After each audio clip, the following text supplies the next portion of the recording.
ನಮಸ್ತೆ all masters.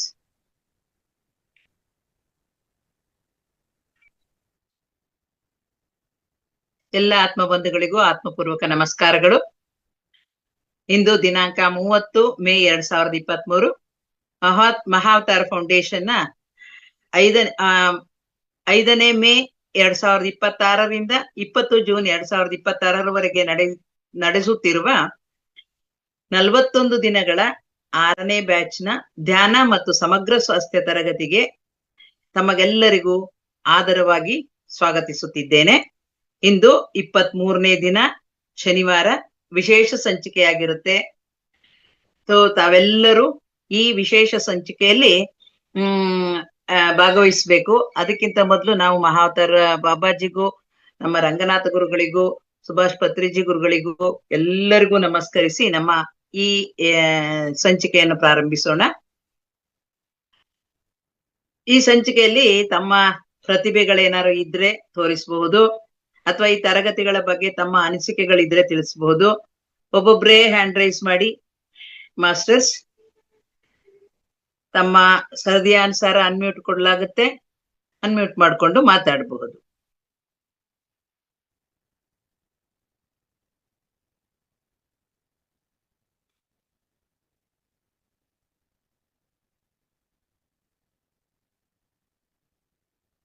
Vedavathi madam. Surprising. Shashikala madam ನಮಸ್ತೆ. ನಮಸ್ತೆ. ನಮಸ್ತೆ ಮೇಡಮ್. ನೀವ್ ಇಷ್ಟೊತ್ತಲ್ಲಿ ಬಂದ್ಬಿಟ್ಟಿದ್ರಿ, ನೀವು ಖುಷಿ ಆಯ್ತು. ಓಕೆ, ನಾನೊಂದು ಒಂದು ಇನ್ಸಿಡೆಂಟ್ ಹೇಳ್ತೀನಿ ಮೇಡಮ್, ಒಂದು ಕತೆ ರೂಪದಲ್ಲಿ. ಹೇಳಿ ಮೇಡಮ್, ಹೇಳಿ ಮೇಡಮ್. ಒಂದ್ ಸೆಕೆಂಡ್ ಪ್ಲೀಸ್.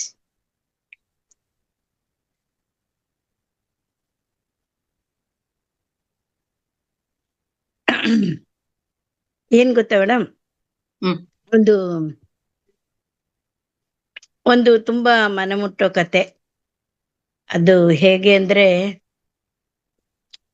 ಟೈಟಲ್ ಬಂದು ಒಂದ್ ಕಪ್ ಮೊಸರು, ಮತ್ತೆ ಅದರಲ್ಲಿ ಅಪ್ಪನ ಬಿಸಿ ಉಸಿರು ಅಂತೇಳಿ. ಬೆಂಗಳೂರಲ್ಲಿ ಒಬ್ಬ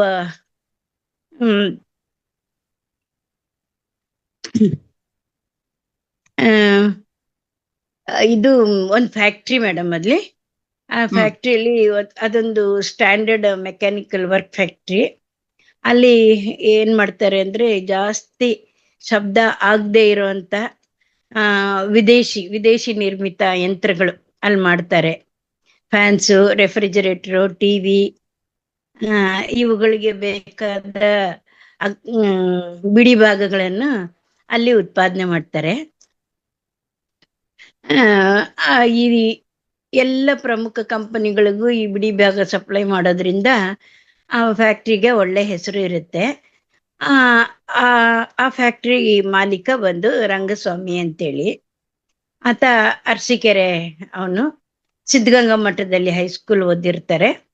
ಆಮೇಲೆ ಅದೇ ಒಂದು ಇಂಡಸ್ಟ್ರಿಗೆ ಬಂದು ಹೆಲ್ಪರ್ ಆಗಿ ಕೆಲಸ ಮಾಡಿಕೊಂಡು, ಆಮೇಲೆ ಎಲ್ಲ ಬೇಗ ತುಂಬಾ efficient.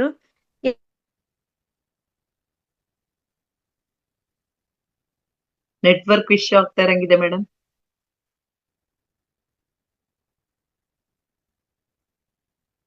Vedavathi madam, network issue ಆಗ್ತಾ ಇದೆ. ಒಡನಾಟ, ವಿಶ್ವಾಸ, ಅಲ್ಲಿನ ವಹಿವಾಟು, ಇರೋ ಬೇಡಿಕೆಗಳನ್ನ ಗಮನಿಸಿದ ನಂತರ ಏನ್ ಮಾಡ್ತಾರೆ, ಎಲ್ಲಾ ಕೆಲಸ ಗೊತ್ತಿದೆ, 1-2 ಕಂಪನಿಗಳಿಂದ ಕಾಂಟ್ರಾಕ್ಟ್ ತಗೊಂಡು ಸ್ಪೇರ್ ಪಾರ್ಟ್ಸ್ ಉತ್ಪಾದನೆ ಮಾಡಿ ಫ್ಯಾಕ್ಟ್ರಿ ಶುರು ಮಾಡಿದ್ರೆ ಹೇಗಿರುತ್ತೆ ಅಂತ ಯೋಚನೆ ಬರುತ್ತೆ ಆ ಮನುಷ್ಯನ್ಗೆ. ಯೋಚನೆ ಬಂದ ತಕ್ಷಣ ರಂಗಸ್ವಾಮಿ ತಡೆ ಮಾಡಲ್ಲ, ಒಂದು ಪುಟ್ಟ ಶೆಡ್ ನಲ್ಲಿ ಫ್ಯಾಕ್ಟ್ರಿ ಆರಂಭಿಸ್ಕೊಳ್ತಾರೆ. ಆಮೇಲೆ ಅದು ಯಮನದ ಹುಮ್ಮಸ್ಸು ಹಾಗೂ ಗೆಲ್ಲಬೇಕೆಂಬ ಹಠದಿಂದ ಏನ್ ಮಾಡ್ತಾರೆ, ಹಗಲು ರಾತ್ರಿ ದುಡಿತಾರೆ. ಆಮೇಲೆ ಅದರ ಪರಿಣಾಮ ಕೆಲವೇ ದಿನಗಳಲ್ಲಿ ರಂಗಸ್ವಾಮಿಗೆ ಬ್ಯಾಂಕ್ ಬ್ಯಾಲೆನ್ಸ್ ಡಬಲ್ ಆಗುತ್ತೆ. ಅದುವರೆಗೂ ಸೆಕೆಂಡ್ ಹ್ಯಾಂಡ್ ಹೀರೋ ಹೋಂಡಾದಲ್ಲಿ ಓಡಾಡ್ತಿದ್ದವರು ಒಟ್ಟಿಗೆ 2 ಕಾರ್ ಖರೀದಿಸ್ತಾರೆ. ಖರೀದಿಸುವಷ್ಟು ಶ್ರೀಮಂತರಾಗ್ತಾರೆ. ಆಮೇಲೆ 25 ಮಂದಿಗೆ ಕೆಲಸ ಕೊಟ್ಟು ಫ್ಯಾಕ್ಟ್ರಿಗೆ ಸ್ವಂತ ಬಿಲ್ಡಿಂಗ್ ಕಟ್ಟಿಸ್ತಾರೆ, ವಾಸಕ್ಕೆ ಒಂದು ದೊಡ್ಡ ಮನೆ ಖರೀದಿಸ್ತಾರೆ. ಇಷ್ಟೆಲ್ಲ ಆದ್ಮೇಲೆ ಆ ರಂಗಸ್ವಾಮಿ ಯಶೋಗಾದೆ 106 ಮಂದಿ ತಲುಪುತ್ತೆ, ಹೇಗಿದ್ದವನು ಹೇಗಾಗ್ಬಿಟ್ಟ ಅಲ್ವಾ ಅಂತ ಬೆರಗಾಗುವ ವೇಳೆಗೆ ಒಂದು ಹಳೆ ಪರಿಚಯ ಹುಡುಗಿಯೊಂದಿಗೆ ಒಂದು ಮದುವೆ ಆಗ್ತಾರೆ. ಮದುವೆ ಆದ ನಂತರ ಒಂದು ಗಂಡು ಮಗುವಿನ ತಂದೆನೂ ಆಗ್ತಾರೆ. ಕೈ ತುಂಬಾ ವರಮಾನ, ಮನಮೆಚ್ಚಿದ ಹೆಂಡತಿ, ಖುಷಿ ಹೆಚ್ಚಿಸುವ ಮಗ, ಸಮಾಜದಲ್ಲಿ ಒಂದು ವಿಶೇಷ ಸ್ಥಾನಮಾನ. ಯಾರಿಗೂ ಸಾಲ ಕೊಡ್ಬೇಕು ಅಂತ ಏನಿದ್ದಿಲ್ಲ. ಅದೊಂದು ನಿರಾಳ ಭಾವ ಮನುಷ್ಯನ್ಗೆ.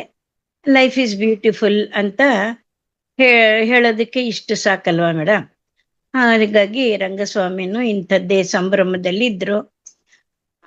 ಆವಾಗ ಏನಾಗುತ್ತೆ, ಯಾರು ನಿರೀಕ್ಷಿಸದ ಒಂದು ಆಘಾತ ಒಂದು ಅವರನ್ನು ಅಪ್ಪಳಿಸುತ್ತೆ. ಅದೇನು ಅಂದ್ರೆ, ದಿನ ಮಾರ್ಕೆಟ್ಗೆ ಹೋಗಿ ವಾಪಸ್ ಆಗ್ತಿದ್ದ ರಂಗಸ್ವಾಮಿಯ ಪತ್ನಿಗೆ ವೇಗವಾಗಿ ಬಂದ ಲಾರಿಯೊಂದು ಡಿಕ್ಕಿ ಹೊಡೆದು ಪರಿಣಾಮ ಪಾಪ ಹೆಂಡತಿ ತೀರ್ಕೊಂಡ್ಬಿಡ್ತಾರೆ. ಈಗಿಂದ ಶುರು. ಆಗ ರಂಗಸ್ವಾಮಿ ಹೇಳ್ಕೊಳ್ತಾರೆ, ಈಗಾಗ್ಲೇ ನನ್ಗೆ 45 ತುಂಬಿದೆ, ಮಗ 7ನೇ ಕ್ಲಾಸಲ್ಲಿ ಇದ್ದಾನೆ, ಹೀಗಿರುವಾಗ ಇನ್ನೊಂದು ಮದುವೆ ಯಾಕೆ? ಅದನ್ನ ಮದುವೆ ಆಗಿ ಸಾಧಿಸೋದೇನಿದೆ? ಸೆಕೆಂಡ್ ಮ್ಯಾರೇಜ್ ಮಾಡ್ಕೊಂಡೆ ಅಂತ ಇಟ್ಕೊಳ್ಳಿ, ಹೊಸ್ದಾಗ್ ಬಂದ್ ಹೆಂಡತಿ ನನ್ ಮಗನ್ನ ತಿರಸ್ಕಾರದಿಂದ ನೋಡ್ಬಿಟ್ರೆ, ಅಥವಾ ಹೆಂಡತಿ ಮೇಲಿನ ಮೋಹದಿಂದ ನಾನೇ ವಿಲನ್ ತರ ವರ್ತಿಸ್ಬಿಟ್ರೆ, ಬೇಡಪ್ಪ ಬೇಡ, ಇಂಥ ಸಂದರ್ಭಗಳು ಜೊತೆಯಾಗೋದೇ ಬೇಡ. ನನಗಿನ್ನು ಮಗನೇ ಸರ್ವಸ್ವ. ಹೆಂಡತಿ ನೆನಪನ್ನ ಜೊತೆಗಿಟ್ಕೊಂಡೆ ಇವನನ್ನ ಚೆನ್ನಾಗಿ ಓದಿಸ್ತೀನಿ, 2ನೇ ಮದುವೆ ಬೇಡಪ್ಪ ಅಂತೇಳಿ ಮಾಡ್ಕೊ ಅಂತೇಳಿ ಬಂದು ತುಂಬಾ ಬಂಧುಗಳೆಲ್ಲ ಒತ್ತಾಯಿಸ್ತಾರೆ. ಹಾಗೂ ಹಿತೈಷಿಗಳಿಗೆ ರಂಗಸ್ವಾಮಿ ಒಂದು ಖಡಕ್ ಮಾತು ಹೇಳ್ತಾರೆ. ಏನಂತ? ಮದುವೆ ಮಾಡ್ಕೊಳಲ್ಲಪ್ಪ, ನನ್ ಮಗನ್ ಚೆನ್ನಾಗಿ ಓದಿಸ್ತೀನಿ ಅಂತೇಳಿ ಖಡಕ್ ಆಗಿ ಹೇಳ್ಬಿಡ್ತಾರೆ. ಸರಿ, ರಂಗಸ್ವಾಮಿ ಮಾತಿಗೆ ತಪ್ಪಲ್ಲ. ಅವನ ಮಗನನ್ನ ಕಂಡ್ರೆಪ್ಪೆ ಅಂತೆ ಜೋಪಾನ. ಮೇಡಮ್ ಕೇಳಿಸ್ತಾ ಇದೆಯಾ? ಹಲೋ, ಕೇಳಿಸ್ತಿದೆ ಮೇಡಮ್, ಕೇಳಿಸ್ತಿದೆ.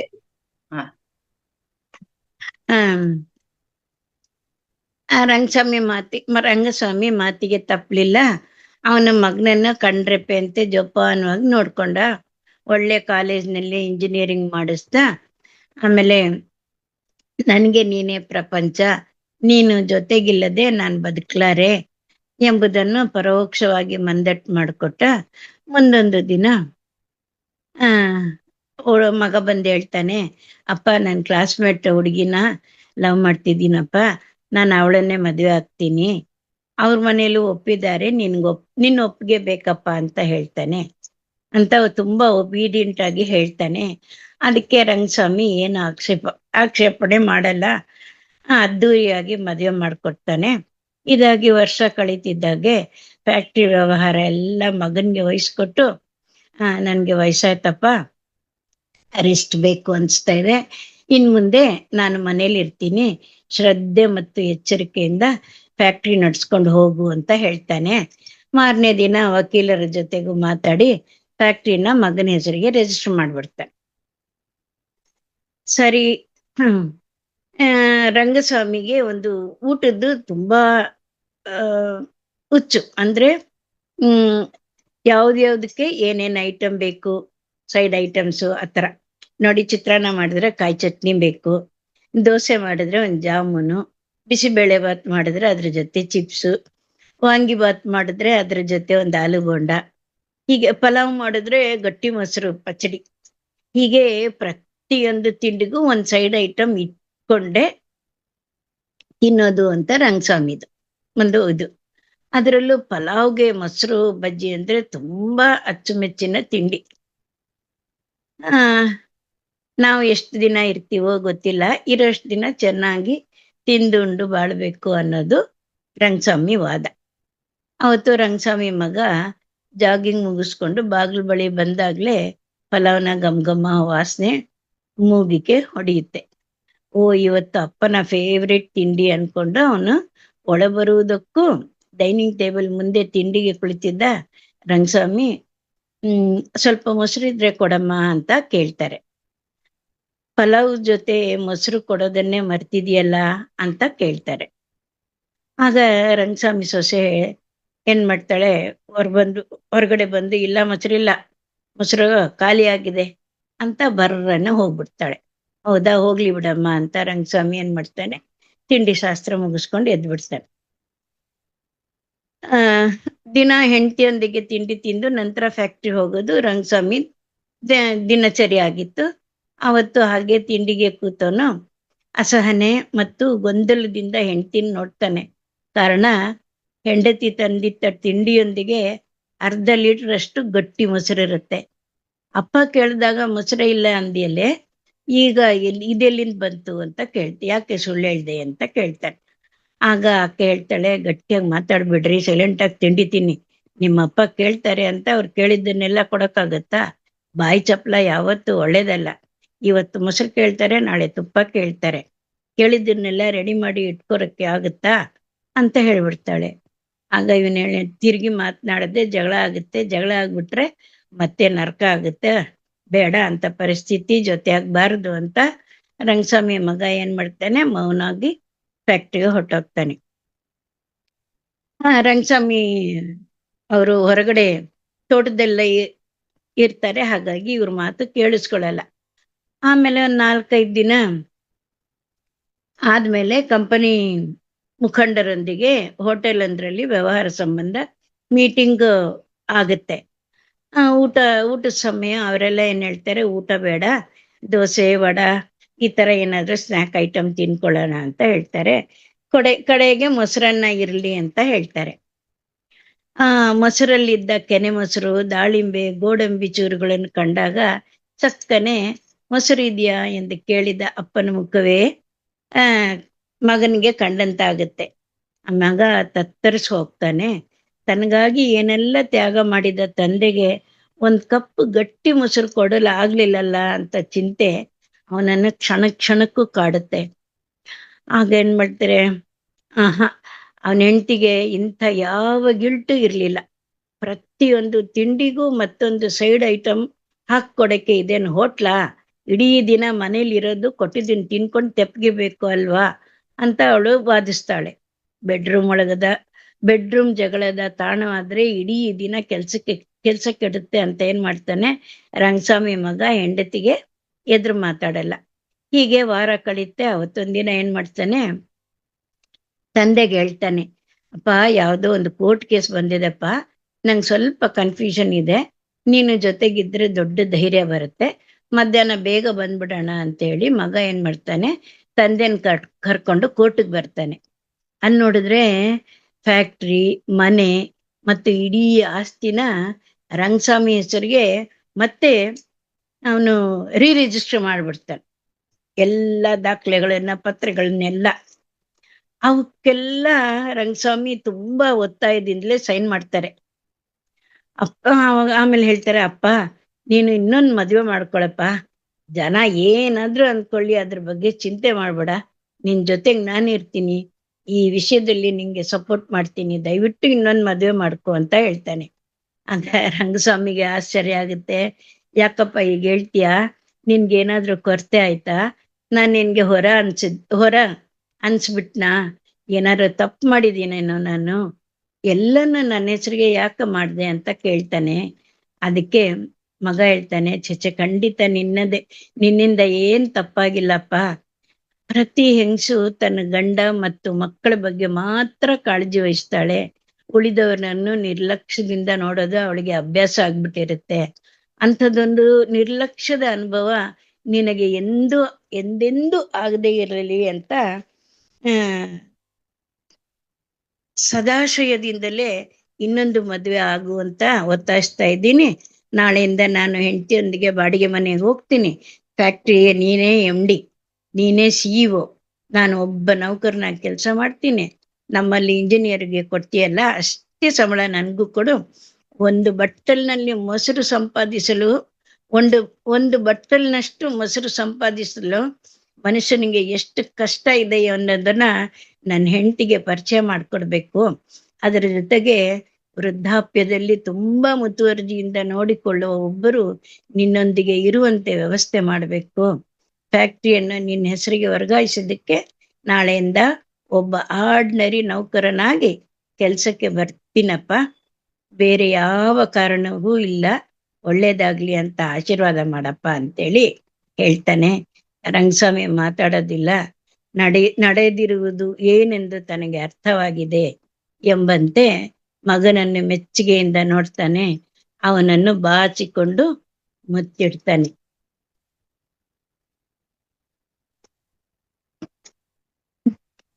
ಕೇಳಿಸ್ತಾ ಇಲ್ಲ? Thank you madam. ಒಳ್ಳೆ ಮೆಸೇಜ್ ಇದೆ ಇದರಲ್ಲಿ. ಈ ತರ ಹೀಗೂ ಉಂಟೆ ಅಂತ ಅನ್ನಿಸ್ತು ನನ್ಗಷ್ಟೇ. ಒಂದೇ ಮಾತಲ್ಲಿ ಹೇಳೋದಾದ್ರೆ ಹೀಗೂ ಉಂಟೆ. ಈಗ ಅಡ್ವರ್ಸೇ ಇರೋದು, ರಿವರ್ಸೇ ಇರೋದು, ಹೀಗೂ ಇದ್ದಾರೆ ಅನ್ನೋದು ಇದ್ದಾರೆ.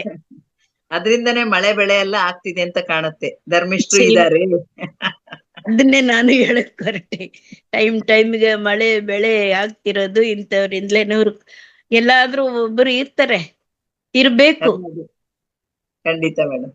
Thank you madam. ತುಂಬಾ ಹೊತ್ತಾಗೋಗ್ಬಿಡ್ತು, 17 ನಿಮಿಷ ಆಗೋಗ್ಬಿಡ್ತು. Thank you madam. Sorry madam, sorry. ಹಂಗೂ ನಾನು ಕಟ್ ಮಾಡಿ ಮಧ್ಯೆ ಓದ್ದೆ. ಇನ್ನು ಫುಲ್ ಓದಿದ್ರೆ ಇನ್ನೊಂದ್ ಸ್ವಲ್ಪ ಇರ್ತಿತ್ತು. ಅನ್ಪೂರ್ಣ ಮೇಡಮ್ ಮಾತಾಡಿ ಮೇಡಮ್. ಎಲ್ಲ ಮಾಸ್ಟರ್ ನಮಸ್ತೆ. ನಮಸ್ತೆ. ನಾನು ಬಸವಣ್ಣವ್ರದ್ದು ಒಂದು ವಚನ ಹೇಳಿ ನಂದು ಧ್ಯಾನಕ್ಕೆ ಬಂದು ನಾನು 10 ತಿಂಗಳಾಯ್ತು. ಆ ಅನುಭವ ಹೇಳೋಣ ಅಂತಿದ್ದೀನಿ. ಬಸವಣ್ಣವ್ರದ್ದು ಒಂದು ವಚನ ಹೇಳ್ತೀನಿ ಫಸ್ಟ್. ಗುರುವಿಂಗೆ ತನುವ ಕೊಟ್ಟು, ಲಿಂಗಕ್ಕೆ ಮನದ ಕೊಟ್ಟು, ಜಂಗಮಕ್ಕೆ ದನವ ಕೊಟ್ಟು, ಇತಿಶ್ರೀ ವಿಧಕ್ಕೆ ತ್ರಿವಿಧವ ಕೊಟ್ಟು, ನಾನು ಶುದ್ಧನಾದೆನು ಕಾರಣ ಕೂಡಲ ಸಂಗಮ ದೇವ. ಎನ್ನ ಆಚಾರ ವಿಚಾರ ಬಸವಣ್ಣಂಗರ್ಪಿತವಾದವು, ಎನ್ನ ಅವಧಾನ ಅನುಭವ ಬಸವಣ್ಣಂಗರ್ಪಿತವಾದವು, ಎನ್ನ ಸರ್ವಾಚಾರ ಸಂಪತ್ತು ಬಸವಣ್ಣನಲ್ಲಿ ನಿವೇದ್ಯವಾಯಿತು. ಬಸವಣ್ಣ ಪ್ರಿಯ ಕೂಡಲ ಸಂಗಮ ದೇವ, ನಿಜ ನಿವಾಸಿಯಾಗಿರ್ತೇನು. ನಾನು ಧ್ಯಾನಕ್ಕೆ ಬಂದು 10 ತಿಂಗಳಾಯ್ತು. ನನಗೆ ಸಯಾಟಿಕ ಇತ್ತು, ಒಂದು 40 ವರ್ಷದಿಂದ ಇತ್ತು ಸಯಾಟಿಕ. ಈಗ ಧ್ಯಾನಕ್ಕೆ ಬಂದು 10 ತಿಂಗಳಿಂದ ಒಂದ್ಸಲನೂ ತಲೆನೋವೇ ಬಂದಿಲ್ಲ. 40 ವರ್ಷದಿಂದ ನಾನು ಎಷ್ಟು ಮಾತ್ರೆ ಎಷ್ಟು ಉಪಯೋಗಿಸಿದೀನಿ ಅಂತಂದ್ರೆ ಅಷ್ಟು ಮಾತ್ರೆ ಅವೆಲ್ಲ ಉಪಯೋಗಿಸಿದೀನಿ. ಏನ್ ಮಾಡಿದ್ರು ಕಡಿಮೆ ಆಗ್ತಾ ಇರ್ಲಿಲ್ಲ. ಮತ್ತೆ ಇವತ್ತು ಹೋಗೋದು ಮತ್ತೆ ಮನೆಯಿಂದ ಹೊರಗಡೆ ಕಾಲಿಟ್ರೆ ಸಾಕು ತಲೆನೋವು ಬರೋದು. ವಿಪರೀತ ಸಯಾಟಿಕ ಇತ್ತು ನನಗೆ.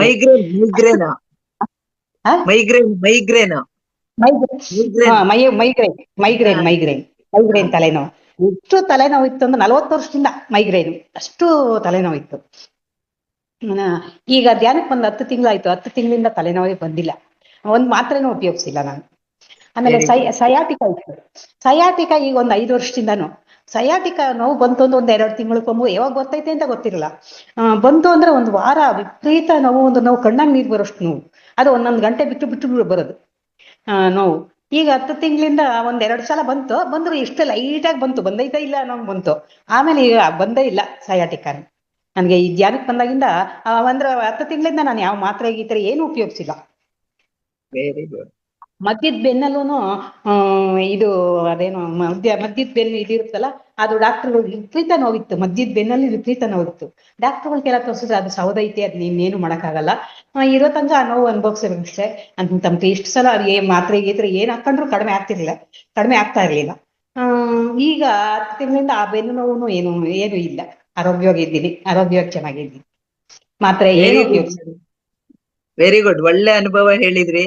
ಯಾಕೆಂತಂದ್ರೆ ಇಲ್ಲಿ ಅನುಭವ ಹೇಳೋದ್ರಿಂದ ಏನಾಗುತ್ತೆ ಅಂತಂದ್ರೆ ನಾವು ಧ್ಯಾನ ಮಾಡ್ಬೇಕು ಅನ್ನೋ ಇನ್ಸ್ಪಿರೇಷನ್ ಸಿಗುತ್ತೆ. ಖಂಡಿತವಾಗ್ಲೂ ನಿಮ್ಮ ಅನುಭವ ತುಂಬಾ ಚೆನ್ನಾಗಿದೆ. ಮೈಯಲ್ಲಿ ಇನ್ನು ಕಾಲ್ ನೋವು, ಕೈ ನೋವು ಅವೆಲ್ಲ ಬೇಕಾದಷ್ಟಿತ್ತು. ಯಾವ್ದಕ್ಕೂ ನಾನು ಮಾತ್ರೆ ಏನು ಉಪಯೋಗಿಸಿಲ್ಲ. ಅಂದ್ರೆ ಏನ್ ನೋವು ಇಲ್ಲ, ಆರೋಗ್ಯವಾಗಿದ್ದೀನಿ, ಏನು ಪ್ರಾಬ್ಲಮ್ಮೇ ಇಲ್ಲ. ಇಲ್ಲಿ ಏನಿಲ್ಲ ಮೇಡಮ್, ಮನಸ್ಸು ಆರೋಗ್ಯವಾಗತ್ತೆ, ಅವಾಗ ಆರೋಗ್ಯ ತಂತಾನೆ ಬಂದ್ಬಿಡುತ್ತೆ. ಇಲ್ಲ ತಲೆನೋವು 40 ವರ್ಷದಿಂದ ಎಷ್ಟು ತಲೆನೋವು ಅಂದ್ರೆ ಮನೆಯಿಂದ ಆಚೆ ಕಾಲಿಟ್ರೆ ಸಾಕು ಅಷ್ಟು ತಲೆನೋವು. ತಲೆಗೆ ಬಟ್ಟೆ ಕಟ್ಕೊಂತಿದ್ದೆ. ತಲೆನೋವು ಬಂದ್ರೆ ವಾಮಿಟ್ ಆಗ್ಬಿಡೋದು. ಎಷ್ಟು ಅಂದ್ರೆ ದಿನ ಪೂರ್ತಿ ನರಕನೇ ಅನುಭವಿಸ್ಬೇಕಾಯ್ತು, ಅಷ್ಟು ತಲೆನೋವು ಬರೋದು ನಂಗೆ. ಇವಾಗ 10 ತಿಂಗಳಿಂದ ತಲೆನೋವು ಮಾತ್ರನೇ ಹಾಕೊಂಡಿಲ್ಲ ನಾನು. Very good. ಒಳ್ಳೆ ಅನುಭವ ಹೇಳಿದ್ರಿ madam. Thank you very much. ಎಲ್ಲರಿಗೂ ಒಂದು ಇನ್ಸ್ಪಿರೇಷನ್ ನೀವು. Thank you madam. Thank you. ಅವಕಾಶ ಕೊಟ್ಟಿದ್ದಕ್ಕಾಗಿ ಧನ್ಯವಾದ. Thank you madam. Thank you. Nagarathnamma madam. Nagarathnamma madam ಮಾತಾಡಿ ಮೇಡಮ್. ನಮಸ್ತೆ ಮೇಡಮ್. ನಮಸ್ತೆ ಮೇಡಮ್. ನಾನು ಇವತ್ತು ಒಂದು ಹಿತ ನುಡಿ ಅಂತ ಅನ್ಕೋಬಹುದು, ಒಂದು ನುಡಿ ಅದ್ರ ಬಗ್ಗೆ ಹೇಳ್ತೀನಿ. ನಾನು, ನೀನು, ತಾನು ಅಂತ ಇದ್ರ ಹೆಡಿಂಗು. ಎಷ್ಟು ದೇವರ ಮೇಡಮ್ ಒಂದ್ ನಿಮಿಷ, ಒಂಚೂರು ಚುಟುಕವಾಗಿರ್ಲಿ. ಯಾಕೆಂತಂದ್ರೆ ಈ ಧ್ಯಾನ ನಾವು 9:40 ಸ್ಟಾರ್ಟ್ ಮಾಡ್ಬಿಡೋಣ ಅಂತ ಹೇಳಿದ್ದಾರೆ ಮೇಡಮ್. ಯಾಕೆಂದ್ರೆ ಹುಣ್ಣಿಮೆ ಮೊದ್ಲಿನ ದಿನ ಅಲ್ವಾ, ಎನರ್ಜಿ ಚೆನ್ನಾಗಿರುತ್ತೆ. ಒಂಚೂರು ಬೇಗ ಸ್ಟಾರ್ಟ್ ಮಾಡೋಣ ಧ್ಯಾನನ ಅಂತ ಹೇಳಿದ್ದಾರೆ. ಸ್ವಲ್ಪ ಕಡಿಮೆ ಕಡಿಮೆಲಿ ಹೇಳ್ಕೊಂಡು ಹೋಗೋಣ, ಆಯ್ತಾ? ಆಯ್ತು ಮೇಡಮ್. ನಾನು, ನೀನು, ತಾನು. ಎಷ್ಟು ದೇವರ ನೀನೆಷ್ಟು ನಂಬಿದರೇನು, ಒಂದಿಷ್ಟು ನಂಬದಿರೆ ನೀನು ನಿನ್ನನ್ನು. ಎಲ್ಲರಿಗಾಗಿ ನಾನು, ಎಲ್ಲರೂ ನನಗಾಗಿ. ತಾನು ಯಾರೆಂಬುದನ್ನು ಅರಿತಿದ್ದ ಮಾನವರಿಗೆ ಯಾವ ಘಟನೆಯಿಂದಲೂ ಅಸಮಾಧಾನವಾಗಲಾರದು. ನಿನ್ನಲ್ಲಿ ನೀತಿ ಇದ್ದರೆ ಜನರು ನಿನ್ನ ಮಾತು ಕೇಳುತ್ತಾರೆ. ನಿನ್ನೊಡನೆ ನೀನೇ ಸರಿಯಾಗಿ ವರ್ತಿಸಿಕೊಳ್ಳುವುದರಿಂದ ಒಳ್ಳೆಯದಾಗುವುದೆಂಬುದನ್ನು ಕಂಡುಕೋ. ನಿನಗೆ ಜೀವನದ ಮೇಲೆ ಪ್ರೇಮವಿದೆಯೇ? ಇದ್ದರೆ ಸಮಯ ನಷ್ಟ ಮಾಡಬೇಡ, ಏಕೆಂದರೆ ಜೀವನವು ಸಮಯದಿಂದಲೇ ಆಗುತ್ತದೆ.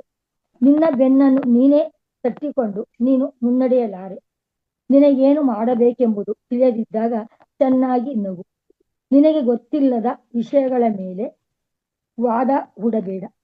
ನಿನ್ನ ತಂದೆ ತಾಯಿ, ಬಂಧು ಬಳಗ, ಮಿತ್ರ ಯಾರೊಬ್ಬರು ನಿನ್ನ ಉದ್ಧಾರ ಮಾಡಲಾರರು. ಸನ್ಮಾರ್ಗದಲ್ಲಿ ತೊಡಗಿದ ನಿನ್ನ ಮನಸ್ಸೇ ನಿನ್ನ ಉದ್ಧಾರ ಮಾಡುತ್ತದೆ. ನಿನ್ನ ವೈರಿಯನ್ನು ಪ್ರೀತಿಸು, ಏಕೆಂದರೆ ಆತ ನಿನ್ನ ತಪ್ಪನ್ನು ಎತ್ತಿ ತೋರಿಸುತ್ತಾನೆ. ಹೃದಯದಲ್ಲಿ ಜ್ಞಾನದೀಪವೊಂದನ್ನು ಹೊತ್ತಿಸು, ಅದು ಎಂದೆಂದಿಗೂ ಆರಬಾರದು. ನಿನ್ನ ಮಾರ್ಗಶ್ರಮಣದ ಗುರಿಯೇ ನಿನಗೆ ಗೊತ್ತಿಲ್ಲವಾದಾಗ ಎದುರಿನವರು ನಿನಗೆ ಮಾರ್ಗದರ್ಶನವನ್ನು ಮಾಡಲಾರರು.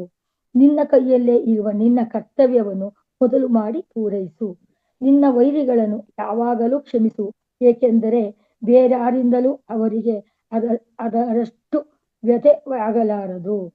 ನಿನ್ನ ಅರಿದವರಾದಕ್ಕೆ ಆಮಂತ್ರವಾದದ್ದು ನಿನ್ನ ವೈಯಕ್ತಿಕ ಸ್ನೇಹವಿಲ್ಲದಿದ್ದರೂ ನಿನ್ನ ಗೌರವ ಮತ್ತು ಘನತೆಗಳನ್ನು ಆಧರಿಸುವಂತವರು ಇರಬೇಕು. ನಿನಗೆ ಬೇಕಾದ್ದನ್ನು ಸಂಪಾದಿಸುವ ದಕ್ಷತೆ ವಹಿಸಿಕೊ, ಇಲ್ಲದಿದ್ದರೆ ಜೀವನದ ಇತಿಶ್ರೀಯಾದೀತು. ನಮಸ್ತೆ ಮೇಡಮ್. ನಮಸ್ತೆ. ನಮಸ್ತೆ ಮೇಡಮ್. ಒಳ್ಳೆ ಹಿತವಚನ ಹೇಳಿದ್ರಿ. Thank you very much madam. ತುಂಬಾ ಚೆನ್ನಾಗಿತ್ತು. ತುಂಬಾ ಅಂದ್ರೆ ಇವೆಲ್ಲ ತುಂಬಾ ಅತ್ಯಗತ್ಯ ನಮ್ಗೆ ಇವಾಗ. Thank you madam. ನಮ್ಮನ್ನ ನಾವು ಅರ್ತ್ಕೋಬೇಕು. ಹೌದು. ಯಾಕೆಂದ್ರೆ ನಮ್ಮನ್ನ ನಾವು ಅರ್ತ್ಕೊಳ್ಳದೆ ದೇವ್ರು ಅಲ್ಲಿದ್ದಾನೆ ಇಲ್ಲಿದ್ದಾನೆ ಅಂತೆಲ್ಲ ಓಡಾಡ್ತಾ ಇದೀವಿ. ಮೊದ್ಲು ನಮ್ಮಲ್ಲಿರೋ ದೇವ್ರನ್ನ ನಾವು ಕಂಡ್ಕೋಬೇಕು, ನಮ್ಮನ್ನ ನಾವ್ ಅರ್ತ್ಕೋಬೇಕು, ನಾವ್ಯಾರು ಅನ್ನೋದನ್ನ ತಿಳ್ಕೋಬೇಕು ಅನ್ನೋದು. ತುಂಬಾ ಚೆನ್ನಾಗಿ ಹೇಳಿದ್ರಿ madam. Thank you very much. Thank you.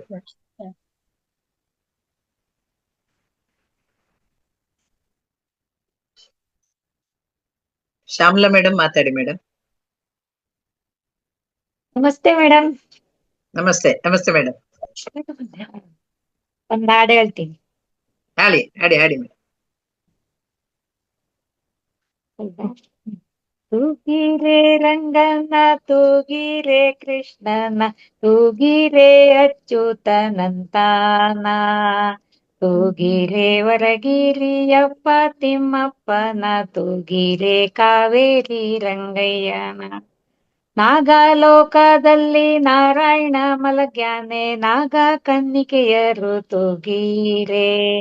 ನಾಗವೇಣಿಯರು ನೇಣು ಪಿಡಿದುಕೊಂಡು ಬೇಗನೆ ತೊಟ್ಟಿಲ ತೂಗಿ.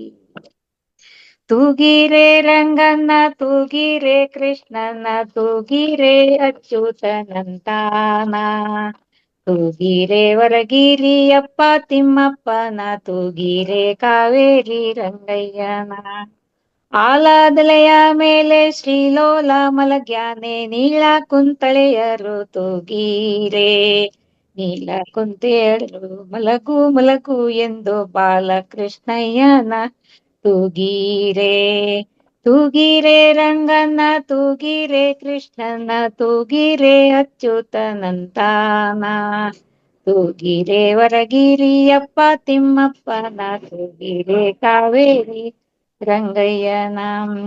ಆರಳ ಮಾಗಾಯಿ ಕೊರಳ ಮುತ್ತಿನ ಹಾರ ತರಳನ ತೊಟ್ಟಿಲ ತೂಗೀರೆ ಶ್ರೀದೇವಿ ರಮಣನೆ ಪುರಂದರ ವಿಠಲನ ಕರುಣಾದಿ ಮಲಗೆಂದು ತೂಗೀರೆ ತೂಗೀರೆ ರಂಗನ್ನ ತೂಗೀರೆ ಕೃಷ್ಣನ್ನ ತೂಗೀರೆ ಅಚ್ಯುತನಂತಾನ ತೂಗೀರೆ ವರಗಿರಿ ಅಪ್ಪ ತಿಮ್ಮಪ್ಪನ ತೂಗೀರೆ ಕಾವೇರಿ ರಂಗಯ್ಯನ ತೂಗೀರೆ ಕಾವೇರಿ ರಂಗಯ್ಯನ. ಅವಕಾಶಕ್ಕಾಗಿ ಧನ್ಯವಾದಗಳು. ಯಾವಾಗ್ಲೂ ನಗ್ತಾ ಇರ್ತೀರಾ ಮೇಡಮ್. ನೀವ್ ಯಾವಾಗ್ಲೂ ಹಸನ್ಮುಖಿ ಅಂತ ಹೇಳ್ಬೇಕಾಗತ್ತೆ. ಹಸನ್ಮುಖಿ ಸದಾ ಸುಖಿ ಅಂತ ಹೇಳ್ತಾರೆ. ಬಹಳ ಖುಷಿಯಿಂದ ಇರ್ತೀರಾ. ನಿಮ್ ನೋಡಕ್ಕೆ ಒಂದ್ ಚಂದ. ಹಾಗೇನೆ ರಂಗಯ್ಯನ ಚೆನ್ನಾಗಿ ತೂಗಿ ಮಲ್ಗಿಸ್ಬಿಟ್ರಿ. Thank you madam. Thank you very much. Thank you. Janaki Devi madam, ಮಾತಾಡಿ ಮೇಡಮ್. ಜಾನಕಿ ದೇವಿ ಮೇಡಮ್ ಮಾತಾಡಿ ಮೇಡಮ್. ನಮಸ್ತೆ. ನಮಸ್ತೆ ಎಲ್ರಿಗೂ ನಮಸ್ತೆ. ನಮಸ್ತೆ ಮೇಡಮ್. ನಾನು ಈಗ ಸೀರೆ ಬಗ್ಗೆ ಒಂದು ಹೇಳ್ತೀನಿ. ಸೀರೆ ನಮ್ಮಲ್ಲಿ ಎಷ್ಟೆಷ್ಟಿದೆ, ಯಾವ್ಯಾವ ತರ ಇದೆ, ಎಂಥವಿದೆ, ನಿಮ್ಮ ಹತ್ರ ಎಷ್ಟಿರ್ಬೋದು, ನನ್ನ ಹತ್ರ ಎಷ್ಟಿರ್ಬೋದು, ಈ ಸೀರೆ ಒಳಗೆ ನಮ್ಮಿಬ್ರಿಗೂ ಗೊತ್ತಿಲ್ದಲ್ಲಿರೋದು ಎಷ್ಟಿರ್ಬೋದು ಅನ್ನೋದನ್ನ ಒಂದು ಹೇಳ್ತೀನಿ ಕೇಳಿ.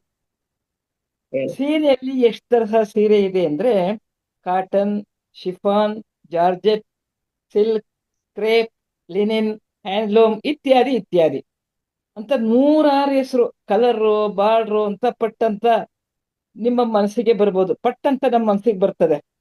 ಆದ್ರೆ ಹೆಂಗಸರ ಸೀರೆ ಕಪಾಟಿನಲ್ಲಿ ಎಲ್ಲಾ ಸೀರೆಗೂ ಅದರದ್ದೇ ಆದ ಹೆಸರು ಇರುತ್ತೆ ಅಲ್ವಾ. ನಾನು ಮೊದಲು ಸಲ ಉಟ್ಟ ಸೀರೆ, ಮದುವೆ ಸೀರೆ, ಮಂಗಳ ಸೀರೆ, ಎಂಗೇಜ್ಮೆಂಟ್ ಸೀರೆ, ಧಾರೆ ಸೀರೆ, ಗಂಡ ಸರ್ಪ್ರೈಸ್ ಆಗಿ ಬರ್ತ್ಡೇಗೆ ಕೊಟ್ಟ ಗಿಫ್ಟ್ ಸೀರೆ, ಅಮ್ಮ ದೀಪಾವಳಿಗೆ ಕೊಟ್ಟ ಸೀರೆ, ತಮ್ಮ ಮೊದಲ ಸಂಬಳದಲ್ಲಿ ಕೊಟ್ಟ ಸೀರೆ, ಅಕ್ಕ ತಂಗಿಯರೆಲ್ಲ ಜೊತೆಗೆ ಹೋಗಿ ಚೌಕಾಸಿ ಮಾಡಿ ಒಂದೇ ತರ ತಗೊಂಡ ಸೀರೆ, ಅಜ್ಜಿ ಕೊಟ್ಟ ತಣ್ಣನೆಯ ಬೆಣ್ಣೆ ನುಣುಪಿನ ಹಳೆ ರೇಷ್ಮೆ ಸೀರೆ, ಮದುವೆ ನಂತರ ಮೊದಲು ಹಬ್ಬಕ್ಕೆ ಹೋದಾಗ ಅಪ್ಪನೇ ಆರಿಸಿ ತಂದಿಟ್ಟ ಆಪ್ತ ಸೀರೆ, ಹೊಟ್ಟೆಯಲ್ಲಿ ಮಗುವಿನ ಮಿಸುಕಾಟದಲ್ಲಿ ಹುಟ್ಟಿದ್ದ ಸೀಮಂತದ ಸೀರೆ. ಹೀಗೆ ಕಪಾಟ್ನಲ್ಲಿ ಬೇರೆಸಿಟ್ಟ ಪ್ರತಿ ಸೀರೆಗೂ ಅದರದ್ದೇ ಆದ ನೆನಪುಗಳು ಮತ್ತು ಅದಕ್ಕೊಂದು ಆಪ್ತ ಹೆಸರು. ವರ್ಷಕ್ಕೆ ಒಮ್ಮೆ ಕೂಡ ಎಲ್ಲಾ ಸೀರೆನೂ ಉಡಕ್ಕಾಗದೇ ಇದ್ರು ಶತಮಾನಗಳ ಹಿಂದಿನ ಸೀರೆ ಕೂಡ ಯಾವಾಗಲೂ ಫುಲ್ ಸೆಕ್ಯೂರಿಟಿನಲ್ಲಿ ಜೋಪಾನ ಮಾಡ್ತೀವಿ. ಯಾವುದೇ ಬಟ್ಟೆ ಆಗಿರ್ಲಿ, ಒಂದಿಷ್ಟು ದಿನ ಆದ್ಮೇಲೆ ಹಳ್ತಾಯ್ತು ಅಂತ ಬಿಟ್ಬಿಡ್ತೀವಿ. ಆದ್ರೆ ಬೋರ್ ಆಯ್ತು ಅಂತ ಇನ್ಯಾರಿಗೂ ಕೊಡ್ತೀವಿ. ಇಲ್ಲ ಅಂದ್ರೆ 1-2 ವರ್ಷಕ್ಕೆ ಸೈಜ್ ಸಣ್ಣ ಆಗಿ ಹಾಕೋಕ್ಕಾಗಲ್ಲ ಅಂದ್ರೆ ಸೀರೆ ಆಗಲ್ಲ. ಸೀರೆ ಬಿಟ್ಟು ಯಾವುದೇ ಬಟ್ಟೆ ಇತಿಹಾಸ ಸೃಷ್ಟಿ ಮಾಡಿದ್ದು ಇಲ್ಲ. ನಮ್ಮ ಜೊತೆಗೆ ಬಹಳ ವರ್ಷಗಳವರೆಗೂ ಇದ್ದು ಒಂದು ಅವಿನಾಭಾವ ಸಂಬಂಧ ಅಣದುಕೊಂಡಿದ್ದು ಇಲ್ಲ. ತಲತಲಾಂತರದಿಂದ ಜೋಪಾನವಾಗಿ ಬಂದಿದ್ದು ಕೂಡ ಇಲ್ಲ. ನಾವು ಅಜ್ಜಿ ಸೀರೆ ಉಡಬಹುದು, ಅಮ್ಮಂದು ಉಡ್ಬೋದು. ಅದೇ ಸೀರೆ ನಮ್ಮ ಮಗಳಿಗೂ ಕೊಡ್ಬೋದು. ಅಕ್ಕ, ತಂಗಿ, ನಾದ್ನಿ, ಓರ್ಗಿತ್ತಿ, ಸ್ನೇಹಿತೆ ಸೀರೆ ಇಷ್ಟ ಅಂದ್ರೆ ಒಂದಿನ ಉಟ್ಟು ಕೊಡೆ ಅಂತ ಹೇಳ್ಬಿಟ್ಟು ಕೊಳ್ಬೋದು. ಈ ತರಹದ ಶೇರ್ ಆಪ್ಷನ್ ಇರೋದು ಸೀರೆಗೆ ಮಾತ್ರ. ಅಳುವಾಗ ಕಣ್ಣೀರು ಸೋಕೆ ಖರ್ಚು ಬೇಕಿಲ್ಲ, ಸೀರೆ ಸೆರಗು ಸಹಾಯಕ್ಕೆ ಬರುತ್ತೆ. ಮಳೆಯಲ್ಲಿ ನೆಂದು ಬಂದ ಮಗುವಿಗೆ ಅಮ್ಮನ ಸೀರೆ ಸೆರಿಗೆ ತಗೊಲ್ಲು. ಅಮ್ಮನ ಅಜ್ಜಿಯ ಹಳೆಯ ಕಾಟನ್ ಸೀರೆ ಹಾಸಿ ಮಲಗಿದ್ರೆ ತಣ್ಣನೆಯ ನಿದ್ರೆ. ಒಂದನ್ನೊಂದು ಸೇರಿಸಿ ಒಳೆದರೆ ಮೆತ್ತನೆಯ ಕೌದಿ. ಅಮ್ಮ ಅನ್ನೋ ಫೀಲ್ ಬರೋದು ಸೀರೆ ಉಟ್ಟಾಗ ಮಾತ್ರ. ಅಮ್ಮ ನೆನಪೋಗೋದೆ ಅವಳು ಉಡುವ ಸೀರೆಯಿಂದ. ನಾವು ನೀವೆಲ್ಲ ಅಮ್ಮನ ಸೆರಗಿನ ಹಿಂದೆ ಅಡಗಿಯೇ ಬಿಡದವರು. ಹಿಂದಿನ ಅಲ್ಲ ಅಮ್ಮ ಅಜ್ಜಿಯಂದಿರು ದಿನವೂ ಸೀರೆ ಉಡುತ್ತಿದ್ದ ಕಾರಣಕ್ಕೆ ಅವರ ಮಡಿಲಲ್ಲಿ ಒಂದು ರೀತಿಯ ಭದ್ರತೆಯ ಭಾವ. ಅಮ್ಮ ನೀನ್ ಸೀರೆ ಕೊಡು, ಒಮ್ಮೆ ಉಟ್ಕೋತೀನಿ ಅಂತ ಮಗಳು ಉಟ್ಟಾಗ ನಮ್ಮದೇ ಪ್ರತಿರೂಪವೊಂದು ಬೆಳೆದಂತೆ ಹೆಮ್ಮೆ ಅನಿಸುತ್ತೆ. ಇಷ್ಟೊಂದು ಸೀರೆ ಇದೆಯಲ್ಲೇ, ಆದ್ರೂ ಮತ್ತೆ ಸೀರೆ ಯಾಕೆ ತಗೋತೀಯ ಅಂತ ಗಂಡ ಅಂದ್ರೆ ನೀವೇನ್ ಬೇಕಾದ್ರೂ ಹೇಳಿ, ನನ್ ಸೀರೆ ವಿಷಯಕ್ಕೆ ಮಾತ್ರ ಬರಬೇಡಿ ಅಂತ ಮೂತಿನ ಗುರ್ರು ಅನ್ಸ್ತೀವಿ.